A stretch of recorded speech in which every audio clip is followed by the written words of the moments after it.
ने जो टिप्पणी की, सुप्रीम कोर्ट ने कहा belated arrest of CBI is unjustified.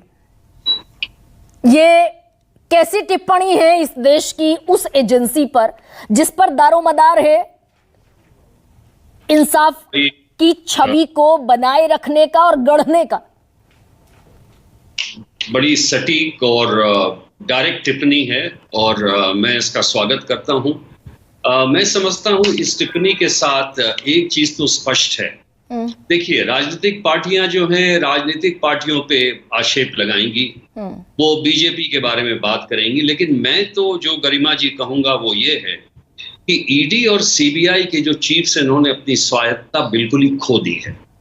और ये स्पष्ट है, अगर सीबीआई के पास कोई केस है और उसे अगर आप 22 महीने तक लटका रहे हैं और एक ऐसे समय में उसकी गिरफ्तारी करते हैं, तो इसका मतलब है कि आप किसी के निर्देश पे यह कार्रवाई कर रहे हैं। क्योंकि ये हंसी की बात यह है, ईडी एक बहुत ही सीरियस ऑफेंस है और ईडी के सीरियस ऑफेंस में जब बेल मिल जाता है तो उसके बाद आप प्रेडिकेट जो ऑफेंस है उस पे आप उनकी गिरफ्तारी कर रहे हैं और गिरफ्तारी एक ऐसे समय में कर रहे हैं जो कि बिल्कुल ही टाइमली है, बिल्कुल ही इससे स्पष्ट उससे अंदेशा ये है कि आप उनको अंदर रखने के लिए कर रहे हैं।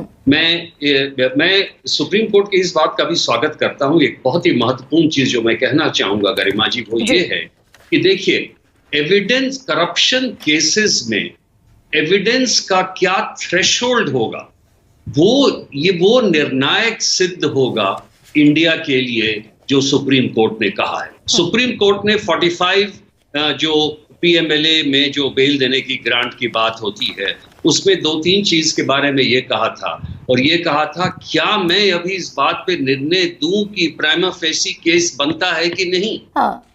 और इसलिए इन्होंने कहा नहीं, उस पे मैं नहीं करूंगा क्योंकि इस पे ट्रायल चल रहा है। लेकिन वो जो 3 कंडीशंस है बेल के, उसको फुलफिल करते हैं केजरीवाल, और इसलिए मैं बेल दे रहा हूं। सर, लेकिन ये जो टिप्पणियां हैं जिसमें बाकायदा सुप्रीम कोर्ट ये कह रहा है कि 11 साल पहले हम ही ने कहा था, this court indicated CBI as the caged part.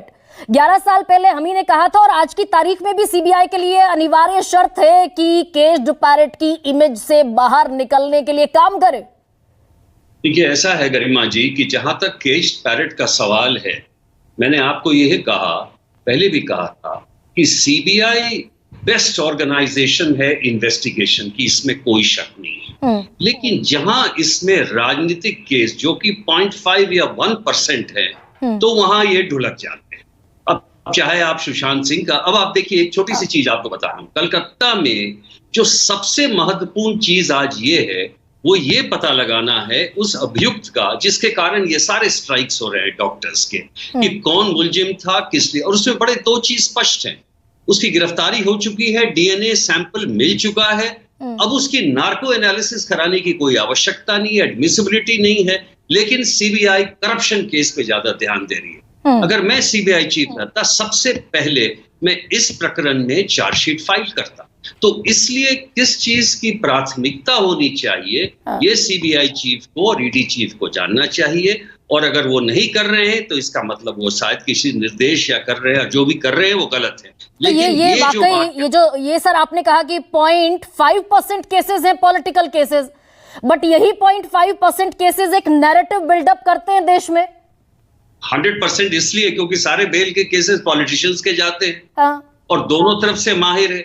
कम से कम केजरीवाल जी को भी तो इस्तीफा दे देना चाहिए था नैतिकता के साथ, इससे आपको फायदा होता, आप ही को फायदा होता, लेकिन उन्होंने नहीं दिया। तो राजनीतिक की तो अपनी राजनीतिक की भाषा बोलेंगे। मैं सिर्फ बात कर रहा हूं प्रोफेशनल एजेंसीज की, जिन्हें इंडिपेंडेंट होके काम करना चाहिए, और नहीं तो वो पद छोड़ देना चाहिए।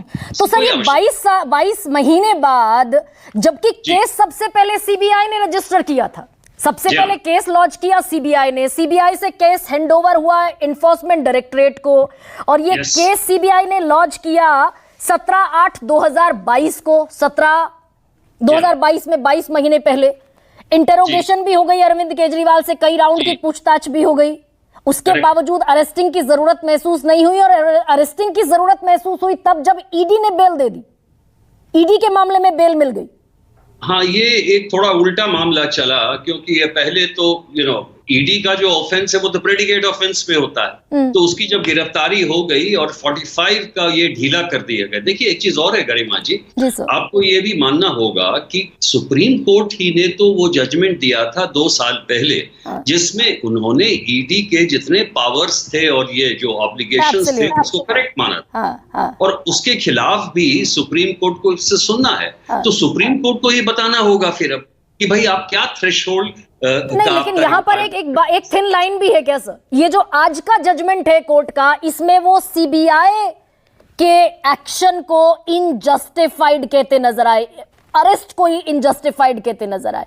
ईडी पर कोई टिप्पणी नहीं की आज सुप्रीम कोर्ट ने। नहीं, वो तो इसलिए है क्योंकि ईडी पर टिप्पणी तो हो चुकी है। ईडी के केसेस में उन्होंने कहा कि बेल के बारे में आर्टिकल 21 साफ कहता है कि speedy trial is the right of every under trial prisoner. तो अगर बात तो सही है, अगर 10,000 डॉक्यूमेंट है, 549 आपके विटनेसेस हैं और ट्रायल शुरू नहीं हुआ है, तो वो तो एक लंबा दौर चलेगा। और अगर किसी व्यक्ति ने उसके पहले 1 साल या 18 महीने किया हुआ है, तो ये तो अनजस्टिफाइड है। लेकिन एक बात और है गरिमा जी, लेकिन अगर यही बात ऑर्डिनरी प्रिजनर्स पे भी लाया जाए तब तो मुझे बहुत खुशी होगी।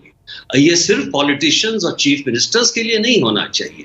इतने हमारे ये जो इनजस्टिफाइड अरेस्ट हुआ, मैं थोड़ा सा सवाल वो भी पूछ लूं आपसे जो मुझे कई दफा ठीक नहीं लगता। हालांकि ये जो इनजस्टिफाइड अरेस्टिंग हुई 22 महीने बाद, ये किसके इशारे पर हुई सर?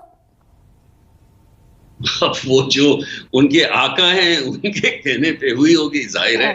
मैं समझता हूं क्योंकि सीबीआई तो कितने केसेस में बिना ट्रायल के केस पुट अप कर देती है, और पीएमएलए में वैसे भी हुआ था। सुप्रीम कोर्ट ने 50 बार कहा है कि arrest is not required, I mean unless आपको कुछ निकालना है। यहाँ कुछ सीजर हुआ नहीं है, रेड्स में कुछ मिला नहीं है, तो ये अपने अपने इसकी बात है। लेकिन अरेस्ट वाज नॉट इलीगल, ये बात जरूर है, ये मानना पड़ेगा। क्योंकि जो उसमें देखिए हर तरह के केसेस रहते हैं। There can be arrest on justified legal grounds, but there may not be any need of a seizure.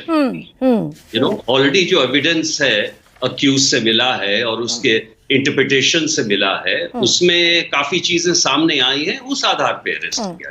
लेकिन सीबीआई की टाइमिंग पर बड़ा गहरा सवाल उठाया सुप्रीम कोर्ट ने कि